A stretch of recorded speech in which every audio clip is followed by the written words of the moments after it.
Start with Krishna. Hare Krishna. Hare Krishna. Hare Krishna.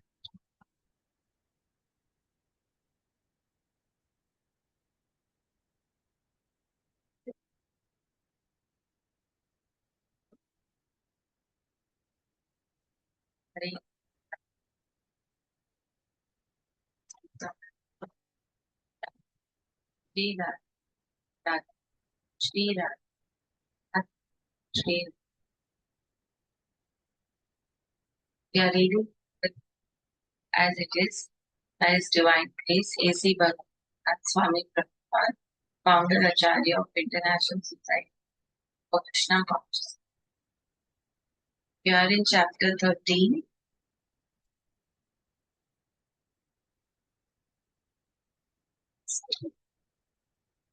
Text 19.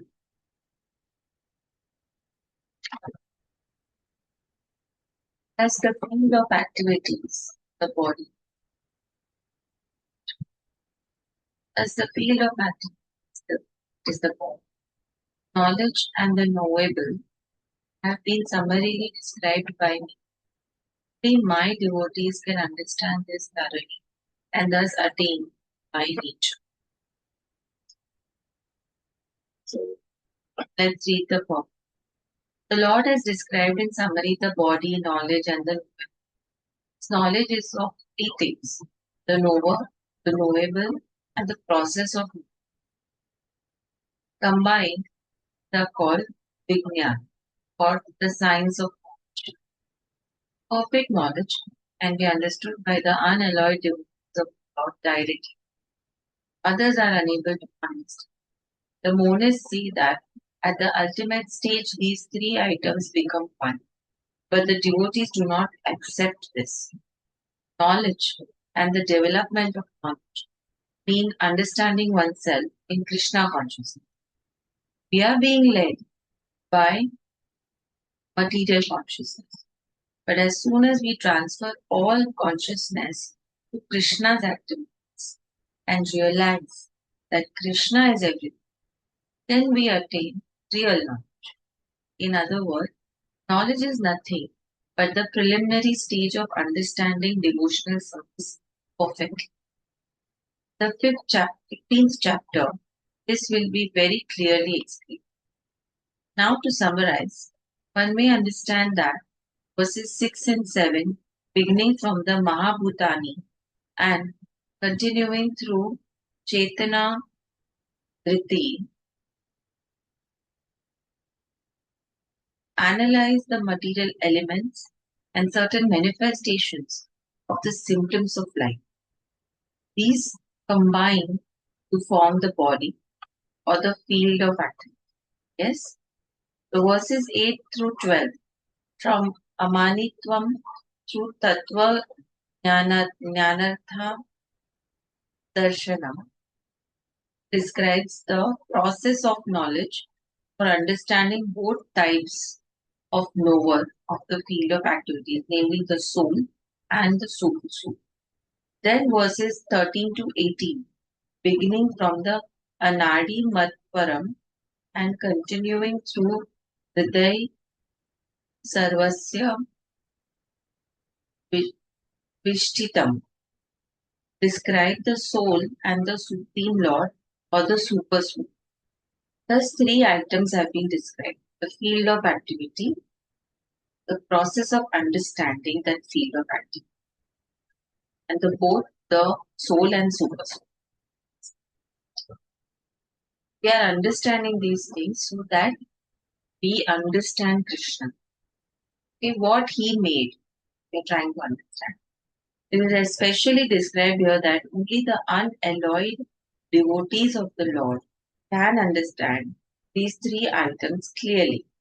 So for these devotees, Bhagavad Gita is fully useful.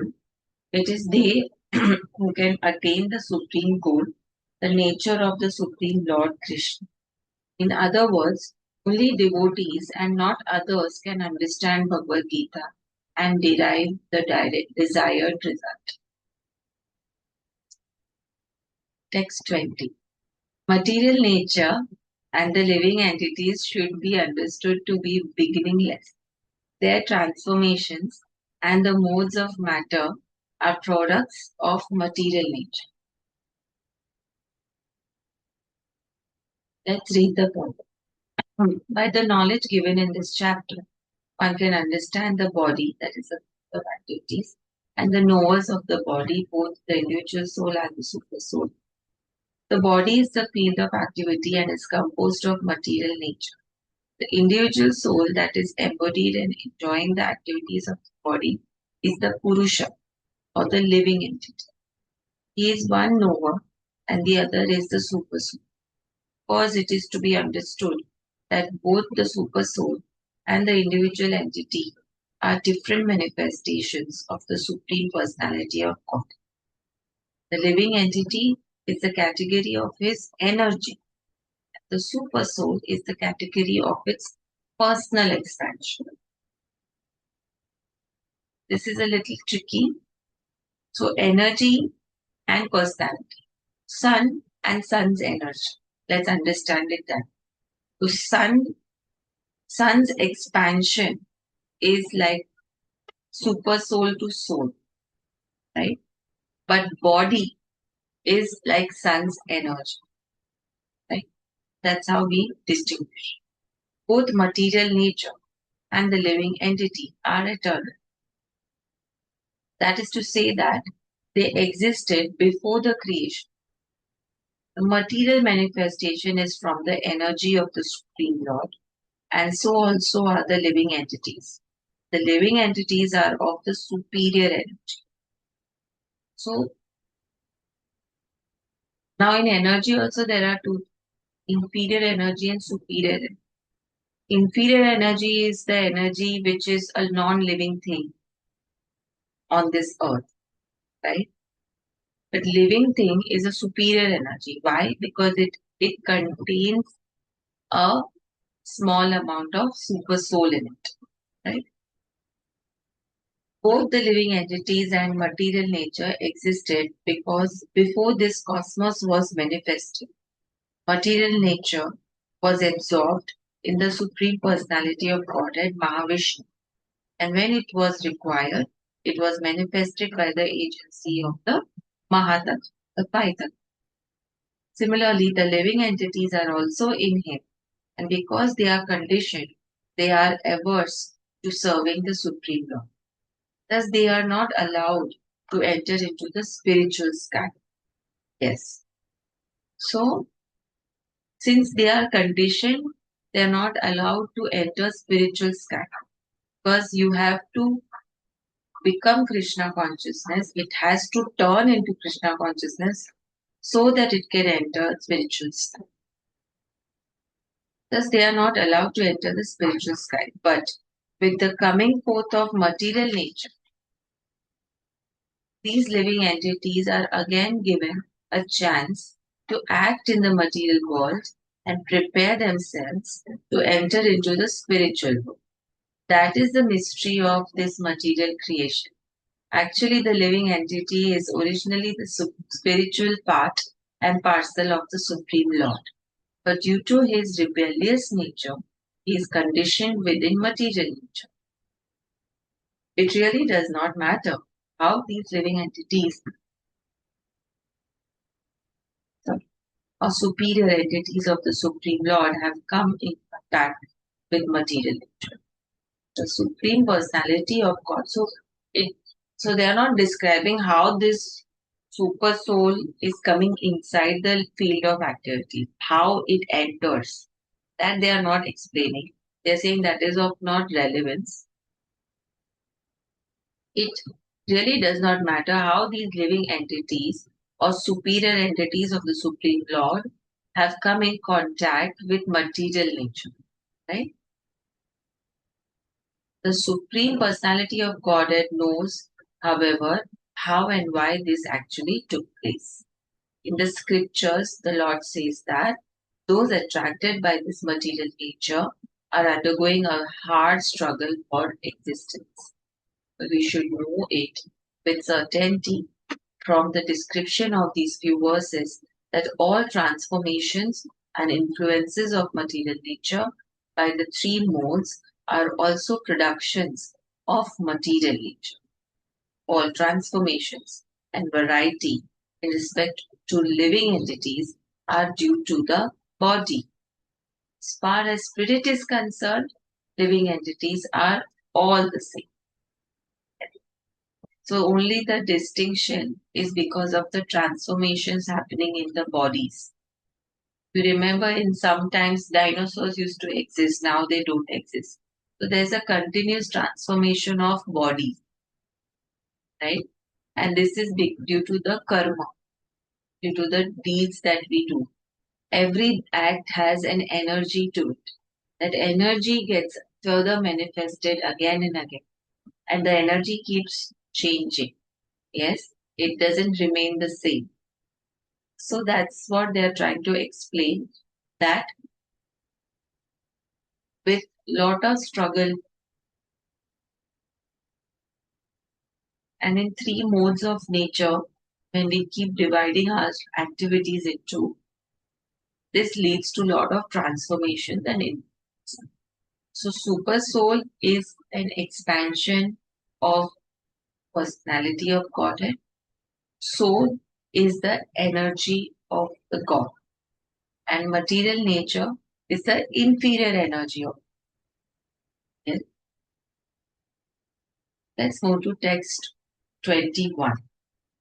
Nature is said to be the cause of all material cause and effects, whereas the living entity is the cause of the various sufferings and enjoyments in this world. Read the poem. The different manifestations of body and senses among the living entities are due to material nature. There are 8.4 million different species of life, and these varieties are creations of the material nature. They arise from the different sensual pleasures of the living entities, who thus desire to live in this body or that. When he is put into different bodies, he enjoys different kinds of happiness and distress. His material happiness and distress are due to his body and not to himself as he is. In his original state, there are no doubt of enjoyment. There is no doubt of enjoyment. Therefore, that is his real state. Yes. So, bodily distress is there because body is stool, right? It is a gross. It is not subtle. So, body will carry lot of pain, lot of distress because it will keep changing. The energy, it will keep deteriorating, right? The energy required to run the body will keep increasing, right? But soul is there only. Soul is same. It is enjoying all the five faculties, the 24 feelings, everything it is enjoying. So soul remains the same. There is no deterioration in soul. In his original state, that is the soul, there is no doubt of enjoyment. Therefore, that is his real state. Because of the desire to load it over material nature, he is in the material. The spiritual world, there is no such thing. The spiritual world is pure, but in the material world, everyone is struggling hard to acquire different kinds of pleasure for the body. It might be more clear to state that his body is the effect of the senses. The senses are instruments for gratifying desire. Now the sum total, his body and instrument senses, are offered by material nature, and as will be clear in the next verse, the living entity is blessed or damned with circumstances according to his past desire and activity. So, whatever you desire, whatever feelings, emotions, all use of all your faculties get stored in your soul. And then the soul decides what you want to become in the next life, which body you want to enter, right? The senses are instruments for gratifying the desire. Yes. through these senses you can gratify your desires, you can satisfy your desires. That is in true sense, because these senses will reach your soul and your soul will remember your desires. And then your soul will manifest your life in a way that your desires keep getting fit. That's why they say dil se mango, right? Now the sum total, body and the instrument senses are offered by material nature. And as will be clear in the next verse, the living entity is blessed or damned with the circumstances according to his past desire and activity. According to one's desires and activities, material nature places one in various residential quarters. The being himself is the cause of his attaining such residential quarters and his attendant enjoyment or suffering. Once placed in some particular kind of body, comes under the control of nature because the body, being matter, acts according to the laws of nature. At that time, the living entities has no power to change that law. Suppose an entity is put into the body of a dog. As soon as he is put into the body of a dog, he must act like a dog. He cannot act otherwise. And if the living entity is put into the body of a hog, then he is supposed to eat stool and act like a hog. Similarly, if the living entity is put into the body of a demigod, he must act according to his body. This is the law of nature. But in all circumstances, the super soul is with the individual soul. That is explained in the Vedas Mundaka Upanishad 3.1 as soul. That is explained in the Veda as follows: Dva Suparna Sayuja Sakha Ya. The Supreme Lord is so kind upon the living entity that he always accompanies the individual soul and in all circumstances is present as the super soul or Paramatma. That's why they say सबके अंदर ईश्वर है,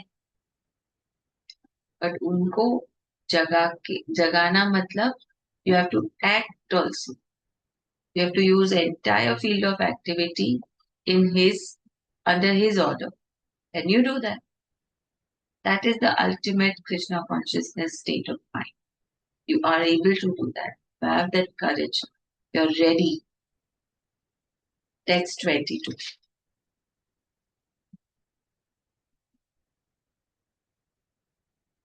The living entity in material nature thus follows the ways of life, enjoying the three modes of nature. This is due to his association with that material nature. Thus he meets with good and evil among various species. Let's read the purport. This verse is very important for an understanding of how the living entities transmigrate from one body to another. It is explained in the second chapter that the living entity is transmigrating from one body to another just as one changes dress. This change of dress is due to his attachment to material existence. As long as he is captivated by his false manifestation, he has to continue transmigrating from one body to another. Due to his desire to lord it over material nature, he is put into such undesirable circumstances. Under the influence of material desire, the entity is born sometimes as a demigod, sometimes as a man, sometimes as a beast, as a bird, as a worm, or as an aquatic, as a saintly man, as a bug. This is going on. And in all cases, the living entity thinks himself to be the master of his circumstances, yet he is under the influence of the material nature. How he is put into such different bodies is explained here. It is due to association with the different bodies of nature. One has to rise, therefore, above the three material modes and become situated in the transcendental position. We just spoke. That is called Krishna consciousness. Unless one is situated in Krishna consciousness, His material consciousness will oblige him to transfer from one body to another because he has material desires since time immemorial. They say desire is very natural in material world, but that is what we have to conquer. So the minute you keep desiring, the cycle of birth and death will continue.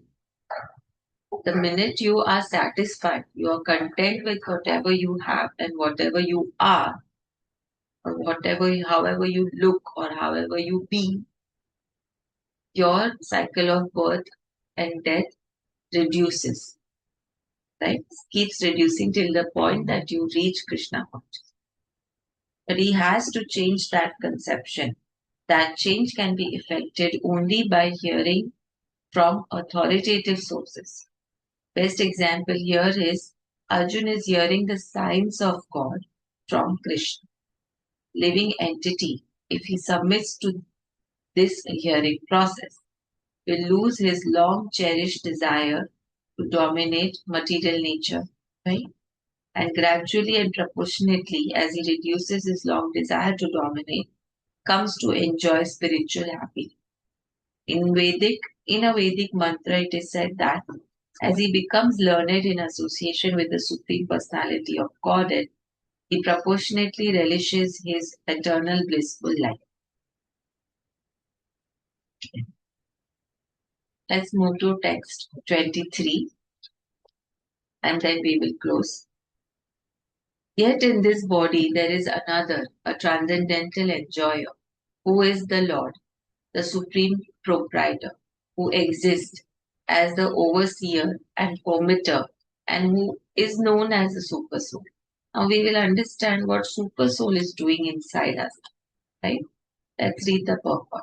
It is stated here that the Super Soul, who is always with this individual soul, is the representation of the Supreme Lord. He is not an ordinary living entity. Because the monist philosophers take the knower of the body to be one, they think that there is no difference between the super soul and the individual soul. To clarify this, the Lord says that He is represented as the Paramatma in every body. He is different from the individual soul. He is para, that is transcendent. The individual soul enjoys the activities of the particular field, but the super soul is present not as a finite enjoyer, nor as one taking part in bodily activities, but as the witness, overseeing, permitting, and supreme enjoy. Also enjoys how the soul is enjoying the field of action. He is the supreme enjoyer. And he also directs the soul. He permits, directs, and he sees, he witnesses everything. So his name is Paramatma, not Atma, and he is transcendent. It is distinctly clear that the Atma and the Paramatma are different. The super soul, the Paramatma, has legs and hands everywhere, but the individual soul does not. And because the Paramatma is the Supreme Lord, he is present within to sanction the individual soul's desiring material enjoyment. Yes. Without the sanction of the Supreme Soul, the individual soul cannot do anything. Right? It is the desire of the Supreme Soul. The individual soul can join. How we know this? How we recognize this? Many times, let's say you desire to drink water. You want to satisfy your thirst. That's your desire. Now, imagine you're not.